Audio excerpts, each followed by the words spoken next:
Welcome to the Tech Egg. Don't get scrambled. Enjoy the video. You'll start by making sure your devices are paired and reachable. That avoids sync delays.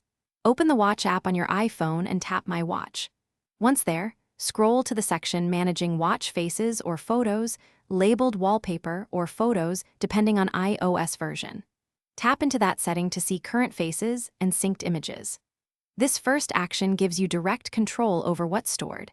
It's faster than manipulating the watch screen for complex deletions. You now choose the exact face or wallpaper to delete. Tap the watch face preview or the synced photo, then tap Edit or the Info I button to reveal deletion controls. Use Delete or Remove to discard that wallpaper. If it's part of a synced album, choose Remove from Album.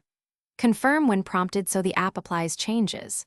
Once deleted on the phone, the watch receives the update automatically during the next sync, freeing storage and clearing your display quickly. Finish by looking at your Apple Watch to confirm the wallpaper is gone. A quick restart of the watch clears residual thumbnails. If the change didn't sync, toggle Bluetooth on the iPhone and watch, then wait a minute and check again. Make sure both devices run compatible software versions. Mismatched iOS/Watch OS can block updates.